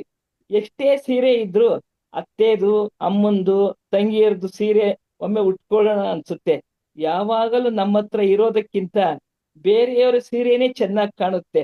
ಅಚ್ಚುಕಟ್ಟಾಗಿ ಉಟ್ಟು ನಿಂತರೆ ಚಂದದ ಭಾರತೀಯ ನಾರಿ. ಹೀಗೆಲ್ಲ ನೋಡಿ ಸೀರೆ ಕತೆ ಹೆಂಗಿದೆ ಅಂತ. ಈಗ ಹೇಳಿ, ನಿಮ್ಮನೇಲಿ ಎಷ್ಟು ಸೀರೆ ಇದೆ ಅಂತ. ತುಂಬಾ ಚೆನ್ನಾಗಿ ಹೇಳಿದ್ರಿ ಮೇಡಮ್. ತುಂಬಾನೇ ಚೆನ್ನಾಗಿತ್ತು. ನನ್ಗೆ ಈಗೊಂದ್ ನೆನ್ಪಾಯ್ತು. ಯಾವ್ದೋ ಒಂದು ಇದು ಕಾನ್ವೆಂಟ್ ಅಲ್ಲಿ ಹುಡುಗನ್ನ ಸೆರಗಿನ ಬಗ್ಗೆ ಹೇಳು ಅಂತ ಕೇಳಿದ್ರೆ ಅಂದಂಗಂದ್ರೆ ಏನು ಅಂತ ಕೇಳಿದ್ನಂತೆ. ಯಾಕೆಂದ್ರೆ ಅವ್ರಮ್ಮ ಜೀನ್ಸೇ ಹಾಕೊಂಡು ಯಾವಾಗ್ಲೂ ಇದೇ ಇದು ಪ್ಯಾಂಟ್ ಶರ್ಟ್ ಅಲ್ಲೇ ಇರ್ತಿದ್ಲಂತೆ. ಸೆರಗು ಅಂದ್ರೆ ಏನು ಅಂತಲೇ ಗೊತ್ತಿರ್ಲಿಲ್ವಂತೆ ಆ ಹುಡುಗನಿಗೆ. ಸೊ ಆ ತರ ಸಂಸ್ಕೃತಿ ಇವಾಗ ನಮ್ಮ ನೀವ್ ಹೇಳಿದ್ದು ತುಂಬಾ ಚೆನ್ನಾಗಿ ಹೇಳಿದ್ರಿ ಮೇಡಮ್. ತುಂಬಾ ಚೆನ್ನಾಗಿ ಹೇಳಿದ್ರಿ. ಯಾಕೆಂತಂದ್ರೆ ಇವೆಲ್ಲವೂ ನಾವು ಸೀರೆನ ಯಾವ್ಯಾವ ತರ ಯೂಸ್ ಮಾಡ್ತೀವಿ, ಯಾವ್ಯಾವ ತರದ್ ಸೀರೆಗಳಿದೆ. ಆಮೇಲೆ ಸೀರೆಗೆ ನಮ್ದು ಸೆಂಟಿಮೆಂಟಲ್ ಅಟ್ಯಾಚ್ಮೆಂಟ್ ಬೇರೆ ಬೇರೆ ಬೇರೆ ತರದಲ್ಲಿ. ಖಂಡಿತವಾಗ್ಲೂ ಇದೆಲ್ಲ ಕರೆಕ್ಟ್ ಸತ್ಯವಾದ ಮಾತುಗಳು. ಯಾಕೆಂದ್ರೆ ನಾನು ಈಗ ರಿಟೈರ್ ಆದ್ಮೇಲೆ ಕಪ್ಪೋರ್ಡ್ ತೆಗೆದ್ರೆ ಆ ಸೀರೆಗಳನ್ನೆಲ್ಲ ನೋಡಿದ್ರೆ ತಲೆ ಬಿಸಿ ಆಗೋಗ್ಬಿಡುತ್ತೆ. ಮತ್ತೆ ವಾಪಸ್ ಮುಚ್ಬಿಟ್ಟು ಸುಮ್ನಾಗ್ಬಿಟ್ಟಿದೆ. ಆ ಸೊ ಹಾಗಾಗಿ ಸೀರೆ ಒಳಗೆ ಇನ್ನೊಂದು ಆಸ್ತಿ ಸಂಪಾದನೆ ಮಾಡ್ಬಿಡ್ಬೋದಾಗಿತ್ತು ಅಂತ, ಅಷ್ಟು ಸೀರೆಗಳು ಇರ್ತವೆ ಈಗ. ಖಂಡಿತ ಖಂಡಿತ. ಈಗ ಅದನ್ನ ಭೂಮಿ ಮೇಲೆ ಇನ್ವೆಸ್ಟ್ ಮಾಡ್ತಾ ಬಂದಿದ್ರೆ ನಾವ್ ಈಗ ಕೋಟ್ಯಾಧೀಶ್ವರ ಆಗಿರ್ತಿದ್ವಿ ಅಂತ ಅನ್ಸುತ್ತೆ ನೋಡಿ. Thank you madam. ತುಂಬಾ ಚೆನ್ನಾಗಿ ಹೇಳಿದ್ರಿ. Thank you. ನಮಸ್ಕಾರ. ಈ ಅವಕಾಶ ಕೊಟ್ಟಿದ್ದಕ್ಕೆ ನಿಮ್ಗೆಲ್ಲ ಮನಪೂರ್ವಕವಾದ ವಂದನೆಗಳು. Thank you madam. ಒಳ್ಳೆ ಸೀರೆ ಬಗ್ಗೆ ಎಲ್ಲರಿಗೂ ಒಂದೊಂದೊಂದೊಂದ್ ಸೆಂಟಿಮೆಂಟ್, ಒಬ್ಬೊಬ್ರದ್ದು ಒಂದೊಂದು ಫ್ಲಾಶ್ ಬ್ಯಾಕಿಗೆ ಹೋಗಿರ್ತಾರೆ ಖಂಡಿತವಾಗ್ಲೂ ಎಲ್ಲರೂ. Thank you madam. Thank you very much.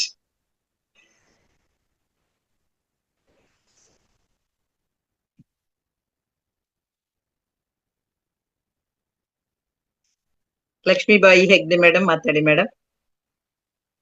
ನಮಸ್ತೆ ಮೇಡಮ್. ನಮಸ್ತೆ ನಮಸ್ತೆ ಮೇಡಮ್. ವಿಡಿಯೋ ಆನ್ ಆಗಿಲ್ಲ. ವಿಡಿಯೋ ಬರಲ್ಲ ಮೇಡಮ್, ಗುಡ್ಡದ ಮೇಲೆ ಇದ್ದೀನಿ. ಹೌದಾ? ಸರಿ ಸರಿ ಸರಿ ಮಾತಾಡಿ. ನಾನೊಂದು ಭಕ್ತಿ ಗೀತೆ ಹೇಳ್ತೇನೆ. ಹಾಡಿ ಹಾಡಿ ಮೇಡಮ್. ಪಾಲಿಸು ಪಾಲಿಸು ಪಾರ್ವತಿ ತನಯ, ಪಾಲಿಸು ಪಾಲಿಸು ಪಾರ್ವತಿ ತನಯ, ಲಾಲಿಸು ವಿಘ್ನ ವಿನಾಶಕ ಹೃದಯ, ಪಾಲಿಸು ಪಾಲಿಸು ಪಾರ್ವತಿ ತನಯ, ಮಧುಪುರವಾಸ ಹೃದಯ ವಿಲಾಸ, ಮಧುಪುರವಾಸ ಹೃದಯ ವಿಲಾಸ, ನಮಿಸುವೆ ಲಂಬೋದರ, ನಮಿಸುವೆ ಲಂಬೋದರ, ಶ್ರೀ ಗಜವದನ, ಪಾಲಿಸು ಪಾಲಿಸು ಪಾರ್ವತಿ ತನಯ, ಲಾಲಿಸು ವಿಘ್ನ ವಿನಾಶಕ ಸದಯ, ಪಾಲಿಸು ಪಾಲಿಸು ಪಾರ್ವತಿ ತನಯ, ಓಂಕಾರ ಪ್ರಿಯ ಗಣಪ ನಿರಂಜನ, ಓಂಕಾರ ಪ್ರಿಯ ಗಣಪ ನಿರಂಜನ, ಪನ್ನಗಭೂಷಣ ಸೌಮ್ಯ ಪ್ರಸನ್ನ, ಸಿದ್ಧಿ ವಿನಾಯಕ ಸಕಲಾಭ್ಯುದಯ, ಸಿದ್ಧಿ ವಿನಾಯಕ ಸಕಲಾಭ್ಯುದಯ, ಪನ್ನಗಭೂಷಣ ಸೌಮ್ಯ ಪ್ರಸನ್ನ, ಪನ್ನಗಭೂಷಣ ಸೌಮ್ಯ ಪ್ರಸನ್ನ, ಪಾಲಿಸು ಪಾಲಿಸು ಪಾರ್ವತಿ ತನಯ, ಲಾಲಿಸು ವಿಘ್ನ ವಿನಾಶಕ ಸದಯ, ಪಾಲಿಸು ಪಾಲಿಸು ಪಾರ್ವತಿ ತನಯ. ಧನ್ಯವಾದಗಳು ಮೇಡಮ್. Thank you madam. ಇದನ್ನ ಮೊದ್ಲೇ ಆಡಿಸ್ಬೇಕಾಗಿತ್ತು ನಾವು. ಎಲ್ಲ ವಿಘ್ನಗಳನ್ನ ವಿನಾಶ ಮಾಡೋ ಅಂತ ಇದನ್ನ ಗಣಪತಿ ಸ್ತುತಿನ ಮೊದ್ಲು ಆಡ್ತಾರೆ ಎಲ್ಲ ಪ್ರೋಗ್ರಾಮ್ ಅಲ್ಲೂ.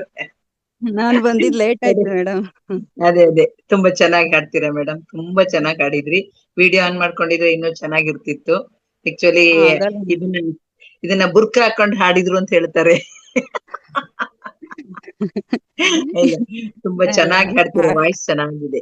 ಚೆನ್ನಾಗಿ ಹಾಡಿದ್ರಿ madam. Thank you very much. Thank you madam. Thank you.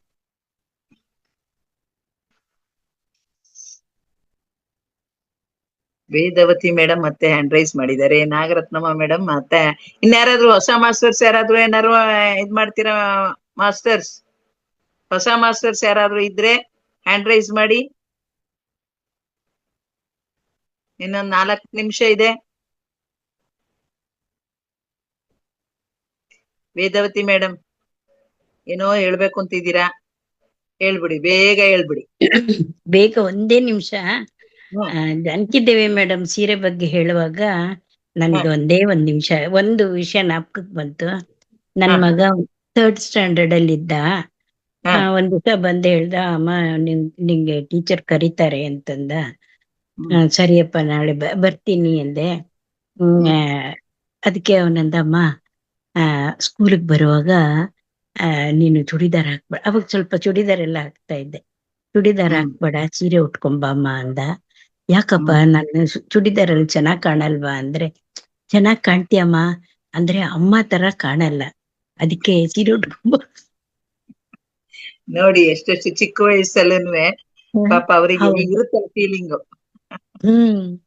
ಅದೇ ಕ್ಷಣ ಜ್ಞಾಪಕ ಬಂತು ನನ್ಗೆ, ಹೇಳ್ತೀನಿ. ಥ್ಯಾಂಕ್ ಯು ಮೇಡಮ್, ಅವಕಾಶ ಕೊಟ್ಟಿದ್ದಕ್ಕೆ ಧನ್ಯವಾದಗಳು. Thank you madam, thank you very much. ಎಲ್ಲರಿಗೂ ಅವ್ರವ್ರದೇ ಆದದ್ ನೆನಪಾಗಿದೆ ಅಂತ ಹೇಳಿದ್ನಲ್ಲ ನಾನು, ಅದಕ್ಕೇನೆ. ನಾಗರತ್ನಮ್ಮ ಮೇಡಮ್, ಚುಟ್ಕದಲ್ಲಿ ಮುಗಿಸ್ಬೇಕು, 37 ಆಗಿದೆ. ನಮಸ್ತೆ ಮೇಡಮ್.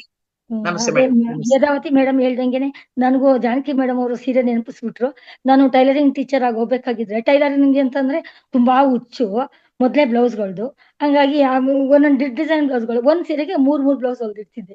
ಪ್ಲೈನು ಒಂದು, ಮಾಮೂಲಿ ಡಿಸೈನ್ ಒಂದು, ಅದ್ರಲ್ಲಿ ಇನ್ನೊಂದ್ ಸ್ವಲ್ಪ ಚೆನ್ನಾಗಿರೋ ಎಕ್ಸ್ಟ್ರಾ ಡಿಸೈನ್ ಒಂದು, ಈ ತರ ಹೊಲ್ದಿಟ್ರೆ ಒಂದ್ ಸೀರೆಗೆ 3 ಬ್ಲೌಸ್ ಬೇಕಾಗುತ್ತೆ. ಯಾಕೆಂದ್ರೆ ಸೀರೆಗಳು ಹರಿಯಲ್ಲ, ಬ್ಲೌಸ್ಗಳು ಮಾತ್ರ ಸ್ವಲ್ಪ ಪಿನ್ಗಿನ್ ಹಾಕೆಲ್ಲ ಕಿತ್ತೋಗೋದು. ನನ್ನ ಮಗಳು 3 ತಿಂಗಳಿಗೆ ಒಂದ್ಸರಿ ಸೀರೆ ಬರ್ಬೇಕು ಆ ತರ ಜೋಡ್ಸಿಡ್ತಿದ್ಲು. ಅಂದ್ರೆ 90 ಸೀರೆನ 3 ತಿಂಗಳಲ್ಲಿ ಹುಟ್ಟಿದ ಸೀರೆ ನೆಕ್ಸ್ಟ್ ಅದೇ ಬರ್ಬೇಕು, ಆ ತರ ವಾರ್ಡ್ರೋಬ್ ಜೋಡ್ಸಿಡ್ತಿದ್ಲು. ಮತ್ತೆ ನೀನ್ ಬಿಡಬಾರ್ದು, ಮತ್ತೆ ಅವ್ರು ಹೇಳ್ದಂಗೆ ಮಧ್ಯ ಸೀರೆ ಉಟ್ಕೊಂಡು ಬೇಡ, ನಾನು ಇಟ್ಟು ಸೀರೆ ಯಾಕೆ ಅಗಲಿಸ್ತೆ ಅಂತ ಬಂದಳು. ಅದಕ್ಕೆ ಅವಳಿಗೆ ಎದ್ರುಕೊಂಡು ಸೀರೆ ಉಡ್ತಿದ್ದೆ ನಾನು. ಅವಳು ಬಂದು ಅವಳು ಮಡ್ಸಿಟ್ಟಿವಲ್ಲ, ಜೋಡಿಸ್ತಿದ್ಲಲ್ಲ, ಅವಳಿಗೆ ಎದ್ಕೊಂಡು ಈ ಬ್ಲೌಸ್ ಯಾಕೆ ಹಾಕೊಂಡದ್ದು, ಈ ಸೀರೆ ಇದಲ್ಲ ಅಂತ ಬಂದು ಸುಮ್ಮನೆ ಜಗಳ ಕಾಯೋಳು ಮುಂದೆ ನಿಂತ್ಕೊಂಡು. ಯಾಕೆಂದ್ರೆ ನೀನ್ ಟೀಚರ್ ಅಲ್ವಾ, ನೀನ್ ಟೀಚರ್ ಅಂದ್ಮೇಲೆ ನೀನ್ ಚೆನ್ನಾಗಿ ಹಾಕೊಂಡು ಹೋಗ್ಬೇಕು. ಟೀಚರ್ ಹೆಂಗೋ ಬಂದ್ರೆ ಹುಡುಗರು ಹೆಂಗ್ ಮಾಡ್ತಾರೆ, ಎಂತೆಂತದ್ದೆಲ್ಲ ಕಲ್ತ್ಕೊತಾರೆ ಅಂತ ಅನ್ನೋಳು. ಅದನ್ನ ನೆನಪಿಸ್ಕೊಟ್ರು. ಜಾನಕಿ ದೇವಿ ಮೇಡಮ್ ಅವ್ರಿಗೆ ತುಂಬಾ ಧನ್ಯವಾದ. ನೋಡಿ, ಹಾಗೆ ಒಂದು ಏನೋ ನೆನ್ಪಾಯ್ತು. ಎಲ್ಲರಿಗೂ ಏನೇನೋ ನೆನ್ಸಿದ್ರು ಮೇಡಮ್. ತುಂಬಾ ಧನ್ಯವಾದ ಮೇಡಮ್, ನೆನ್ಸಿದ್ರು. ನಾನು ಇವತ್ತೊಂದು ಅನ್ಯ ಭಾಷೆದ ಒಂದು, ಅಂದ್ರೆ ನಾವು ತೆಲುಗು ಮಾತಾಡಕ್ ಬರಲ್ಲ ನನಗೆ, ಒಂದ್ ಸಣ್ಣ ಒಂದ್ 2 ಲೈನ್ ಒಂದು ಹಾಡಿದೆ. ಟೈಮ್ ಇಲ್ಲ, ಟೈಮ್ ಇಲ್ಲ. 39 ಆಗೋಯ್ತು. ಯೋಗ ಕೂತ್ಕೊಳ್ಳೋಂಥದ್ದು 2 ಲೈನ್ ಅದು.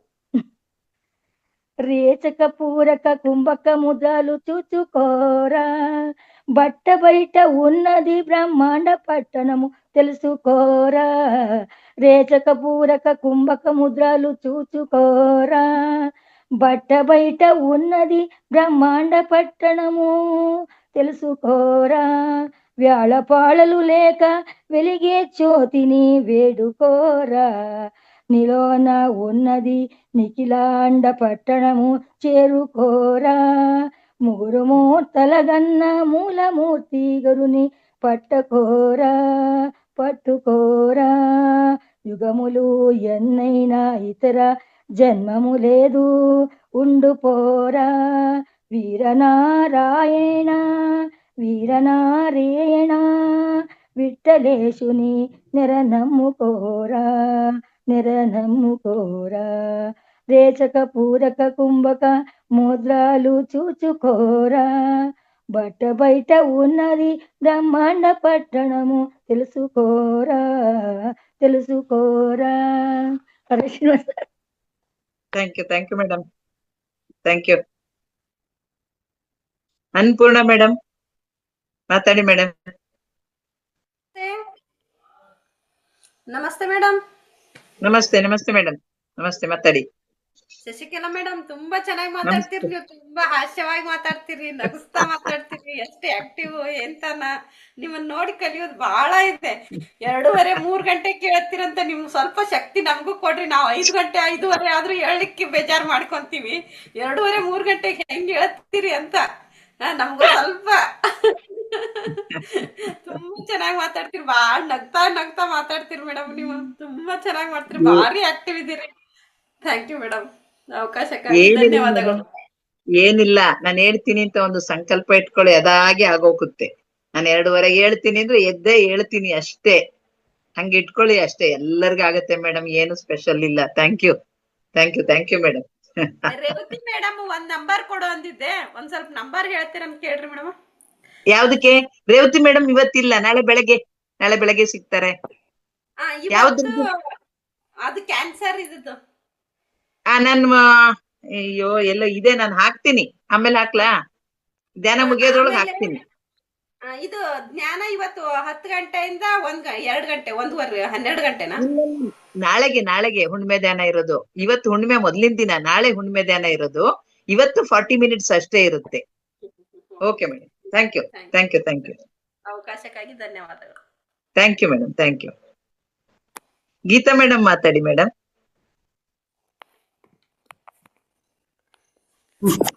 ನಮಸ್ತೆ ಆಲ್ ಮಾಸ್ಟರ್ಸ್, ನನ್ನ ಹೆಸರು ಸೋನಿಕಾ ಜೀಜೆ. ನಾನು 4ನೇ ತರಗತಿ ಓದುತ್ತಿದ್ದೇನೆ. ನಾನು ಪದ್ಯ ಹೇಳುತ್ತೇನೆ. ರಾಜನ ಸುಪ್ರಭಾತ್ಯ. ಮುಂಗೋಳಿ ಕೂಗುವುದು, ಮುಂಬೆಳಕು ಮೂಡುವುದು, ಚಾಪೆಯಿಂದ ಎದ್ದೇಳು ರಾಜ ನಮ್ಮ ರಾಜ. ಸುಖ ನಿದ್ದೆ ಸಾಕಿನ್ನು, ಸ್ವಪ್ನಕ್ಕೆ ಬಾಯೇಳು, ಕಣ್ಣುಗಳ ತೆರೆದಿಕೋ ರಾಜ ನಮ್ಮ ರಾಜ. ಕೈಕಾಲು ಮುಖ ತೊಳೆದು, ಪಾಠ ಪುಸ್ತಕ ತೆರೆದು, ಅಭ್ಯಾಸ ಮಾಡಯ್ಯ ರಾಜ ನಮ್ಮ ರಾಜ. ಚೆನ್ನಾಗಿ ಮಿಂದು ಬಾ, ಸಮವಸ್ತ್ರ ತೊಟ್ಟು ಬಾ, ತಿಂಡಿ ತಿನ್ನಲು ಬಾ ರಾಜ ನಮ್ಮ ರಾಜ. ಶೂಗಳನ್ನು ಕಟ್ಟಿಕೋ, ಚೀಲವನ್ನು ಎತ್ತಿಕೋ, ಶಾಲೆ ಕಡೆ ಹೆಜ್ಜೆ ಇಡು ರಾಜ ನಮ್ಮ ರಾಜ. ನಿಜವೆಂದರೆ ನನ್ನವ್ವ ಇವತ್ತು ರವಿವಾರ, ಶಾಲೆಗೆ ರಜೆ ನನ್ನ ರಾಜ ನಮ್ಮ ರಾಜ. ಅಟಕಟ ವಾರಕ್ಕೆ ಒಂದೇ ರವಿವಾರ, ಅದು ನಿನಗಾಯಿತು ರಾಜ ನಮ್ಮ ರಾಜ. ಅವಕಾಶಕ್ಕಾಗಿ ಧನ್ಯವಾದಗಳು. Thank you. ಶತಾಬ್ದಿ ಎಕ್ಸ್ಪ್ರೆಸ್. ಹೆಸರೇನು ಪುಟ್ಟಿ? ಸೋನಿಕಾ. Very good. ಸಮಯ ಆಗಿದೆ, ಹ್ಯಾಂಡ್ ರೈಸ್ ಬೇಡ ಅಂತ ಹೇಳಿದೆ ಮ್ಯಾಮ್. ಇಲ್ಲ ಪರವಾಗಿಲ್ಲ, ನಾನು ಸ್ವಲ್ಪ ಫಾಸ್ಟ್ ಆಗಿ ಹೇಳ್ಬಿಡ್ತೀನಿ ಅಂತ ಹೇಳ್ಬಿಟ್ಟು ನಂಗೆ ಫಾಸ್ಟ್ ಆಗಿ ತಗೊಂಡ್ಬಿಟ್ಟಿದ್ದಾಳೆ ಮ್ಯಾಮ್. ಪರವಾಗಿಲ್ಲ, ಶತಾಬ್ದಿ ಎಕ್ಸ್ಪ್ರೆಸ್ ಅಂತ ಅದಕ್ಕೆ ಹೇಳಿದೆ. ಇನ್ನು ಬುಲೆಟ್ ಟ್ರೈನ್ ಹೋದಂಗ ಆಯ್ತು. Yes ma'am, thank you so much. ಅವಕಾಶಕ್ಕಾಗಿ ಧನ್ಯವಾದಗಳು. Thank you madam. Thank you Sonika. Lakshmi Devi madam ಮಾತಾಡಿ. ನಮಸ್ಕಾರ ಮೇಡಮ್. ಸೀರೆ ಬಗ್ಗೆ ತುಂಬಾನೇ ಇದೆ. ಅದರಲ್ಲಿ ಒಂದು ಶ್ರೀ ಕೃಷ್ಣ ಪರಮಾತ್ಮ ದ್ರೌಪದಿಗೆ ಸೀರೆನೆ ಕೊಟ್ಟಿದ್ದ ನೋಡಿ, ಅವನ ಮಾನ ಕಾಪಾಡಕ್ಕೆ ಸೀರೆ ಕೊಟ್ಟಿದ್ದಾನೆ.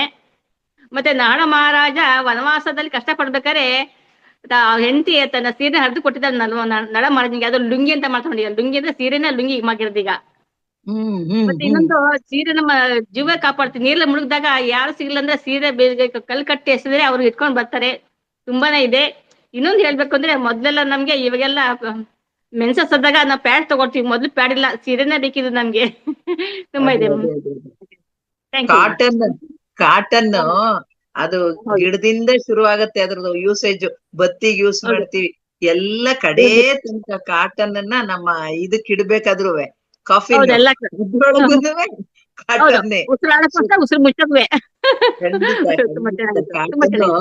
A to Z ನಮ್ಗೆ ಬಹಳ ಉಪಯೋಗ ಆಗುತ್ತೆ ಮೇಡಮ್. ತುಂಬಾ ಚೆನ್ನಾಗಿ ಹೇಳಿದ್ರು ಮಾತ್ರ ಅವರನ್ನು.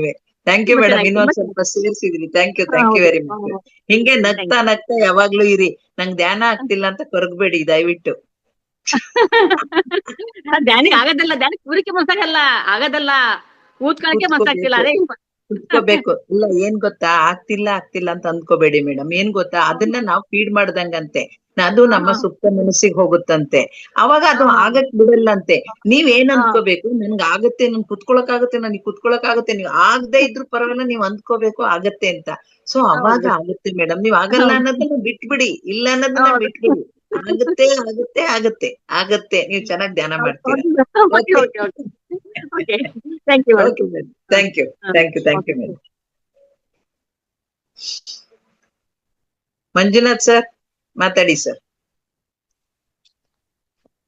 ನಮಸ್ತೆ ಶಶಿಕಲಾ ಮೇಡಮ್, ಮತ್ತೆ ಎಲ್ಲ ನಮ್ಮ ಧ್ಯಾನಾಸಕ್ತರಿಗೆ, ಜ್ಞಾನಿಗಳಿಗೆ, ಮಾಸ್ಟರ್ಗಳಿಗೆ ಆತ್ಮಪೂರ್ವಕವಾಗಿರ್ತಕ್ಕಂಥ ನಮನಗಳನ್ನು ತಿಳಿಸೋದಕ್ಕೆ ಬಯಸ್ತಾ ಇದ್ದೀನಿ. ನಮಸ್ತೆ ಸರ್. ಕಡಿಮೆ ಸಮಯ ಇದೆ, ಹಾಗಾಗಿ 1-2 ನಿಮಿಷದಲ್ಲಿ ನನ್ನ ಮಾತನ್ನು ಮುಗಿಸ್ತೇನೆ.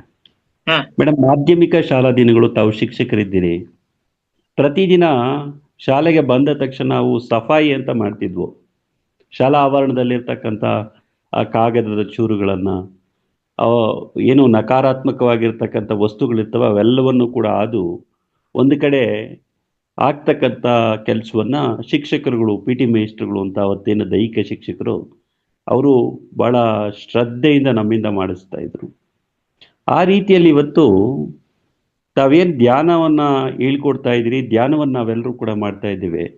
ನಮ್ಮ ಬದುಕಿನಲ್ಲಿರ್ತಕ್ಕಂಥ ನಕಾರಾತ್ಮಕವಾಗಿರ್ತಕ್ಕಂಥ ಶಕ್ತಿಯನ್ನು, ನಕಾರಾತ್ಮಕವಾಗಿರ್ತಕ್ಕಂಥ ಚಿಂತನೆಗಳನ್ನು ಈ ಧ್ಯಾನದ ಮುಖಾಂತರವಾಗಿ ನಾವು ಪ್ರತಿನಿತ್ಯ ಶುಚಿ ಮಾಡ್ತಾ ಇದ್ದೇವೆ. ಹಾಗಾಗಿ ಆ ಧ್ಯಾನವನ್ನು ನೀವೇನು ಕಲಿಸ್ಕೊಟ್ಟಿದ್ದೀರಿ, ಆನಾಪಾನಸತಿ ಧ್ಯಾನ, ಇದರ ಜೊತೆಗೆ ನಾವು ನಿರಂತರವಾಗಿರೋದ್ರಿಂದ ನಮ್ಮ ಬದುಕಿನಲ್ಲಿ ಹೊಸ ಆಶಾಕಿರಣ ಮೂಡ್ತಾ ಇದೆ. ಹಾಗಾಗಿ ಈ ಧ್ಯಾನವನ್ನು ನೀಡ್ತಾ ಇರತಕ್ಕಂಥ ಮಾವತಾರ್ ಫೌಂಡೇಶನ್ನ ಎಲ್ಲ ಮಾಸ್ಟರ್ಗಳಿಗೂ ನಾನು ನನ್ನ ಆತ್ಮಪೂರ್ವಕವಾಗಿರ್ತಕ್ಕಂಥ ನಮನಗಳನ್ನು ಸಲ್ಲಿಸಿ ಚುಟುಕಾಗಿ ನನ್ನ ಮಾತನ್ನು ಮುಗಿಸ್ತಾ ಇದ್ದೇನೆ. ಅವಕಾಶಕ್ಕಾಗಿ ಎಲ್ಲ ಮಾಸ್ಟರ್ಗಳಿಗೂ ನನ್ನ ಆತ್ಮಪೂರ್ವಕವಾದ ನಮನಗಳು. Thank you sir. ನನ್ಗೆ ಈಗೊಂದು ನೆನಪಾಯ್ತು, ನೀವು ಮಾಧ್ಯಮಿಕ ಶಾಲೆ ಅಂತ ಹೇಳಿದ್ರಿ. ನಾನು PhD ಹೋದಾಗ ಸರ್, ನಾನ್ ಲೆಕ್ಚರರ್ ಆಗಿದ್ದು PhD ಹೋಗಿದ್ದು, ನಮ್ಮ ಲ್ಯಾಬಿನ ಕಸನ ನಾವೇ ಗುಡಿಸ್ಬೇಕಾಗಿತ್ತು ಸರ್. ನಾನು ಲೆಕ್ಚರರ್ ಆಗಿದ್ದೆ, ನಮ್ಮ ಲ್ಯಾಬಿನ ಕಸನ ನಾವೇ ಗುಡಿಸ್ಬೇಕಾಗಿತ್ತು. ಇನ್ನೂ ಒಂದು ಸರ್, ಸಿ ವಿ ರಾಮನ್ ಒಂದ್ಸಲ ಇಂಟರ್ವ್ಯೂ ಕರೆದ್ರಂತೆ, ರಿಸರ್ಚ್ ಸ್ಕಾಲರ್ನ ಅವರ ಸ್ಟೂಡೆಂಟ್ ಆಗಿ ತಗೊಳಕ್ಕೆ ಒಂದಷ್ಟು ಜನ ಬಂದಿದ್ರಂತೆ. ಅವಾಗ ಅವ್ರು ಹೇಳಿದ್ರಂತೆ, ಹೊರಗಡೆ ಬಂದ್ ಕೂತಿದ್ರಂತೆ ಅವರು. ಆಮೇಲೆ ಇವರು ಎಂಟರ್ ಆದ್ರಂತೆ, ಅವ್ರು ಚೇಂಬರ್ ಒಳಗ್ ಹೋದ್ರಂತೆ, ಇವರೆಲ್ಲ ಹೊರಗಡೆ ಕೂತಿದ್ರಂತೆ. ಅವ್ರಿಗೆ ಹೊರಗಡೆ ಬಂದ್ಬಿಟ್ಟು, ನೋಡ್ರಪ್ಪ ಯಾರಾದ್ರೂ ಈ ರೂಮಿನ ಕಸನ್ ಗುಡ್ಸಿ ಅಂತ ಹೇಳಿದ್ರಂತೆ. ಒಬ್ರು ಎದ್ದು ಕಸ ಗುಡ್ಸಿದ್ರಂತೆ. ಇನ್ನು ಉಳ್ದವ್ರೆಲ್ಲ ಹೊರಗಡೆ ಹೋಗಿ ಅಲ್ಲಿ ಇಲ್ಲಿ ಎಲ್ಲೆಲ್ಲೋ ನಿಂತಿದ್ರಂತೆ. ಆಮೇಲೆ ಮತ್ತೆ ಗುಡಿಸ್ದ ಆದ್ಮೇಲೆ ಬಂದ್ ಕುತ್ಕೊಂಡ್ರಂತೆ. ಆಮೇಲೆ ಇಂಟರ್ವ್ಯೂ ಮುಗೀತು ಅಂತ ಹೇಳಿದ್ರಂತೆ ಸರ್. ಏನ್ ಇಂಟರ್ವ್ಯೂ ಮುಗೀತು ಅಂತಂದ್ರೆ, ಯಾರು ಕಸ ಗುಡ್ಸಿದ್ನೋ ಅವನೊಬ್ಬ ಸೆಲೆಕ್ಟ್ ಆಗಿದ್ದಾನೆ, ಇನ್ನು ಉಳ್ದವ್ರೆಲ್ಲ ಹೋಗ್ಬೋದು ಅಂತ ಹೇಳಿದ್ರಂತೆ. ಸೊ ಆ ಕಸ ಗುಡ್ಸೋದಕ್ಕೆ ಎಷ್ಟು ಇಂಪಾರ್ಟೆನ್ಸ್ ಇದೆ, ಇಲ್ಲಿ ಅಷ್ಟೇನೆ ನಮ್ಮ ಧ್ಯಾನಕ್ಕೆ ಅಷ್ಟೇ ಇಂಪಾರ್ಟೆನ್ಸ್ ಇದೆ. ನಮ್ಮ ಧ್ಯಾನನ ಏನಂತ ಹೇಳ್ತೀವಿ ಅಂದ್ರೆ ಮನಸ್ಸಿನ ಸ್ನಾನ ಅಂತ ಹೇಳ್ತೀವಿ.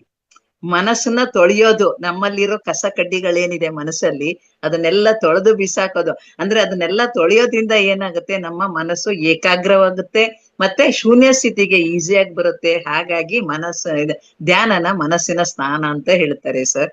ಸೊ ನೀವ್ ಹೇಳುವಾಗ ನನಗೆ ಇದು ನೆನಪಾಯ್ತು sir. Thank you very much. ಚೆನ್ನಾಗಿ ಹೇಳಿದ್ರಿ ಸರ್.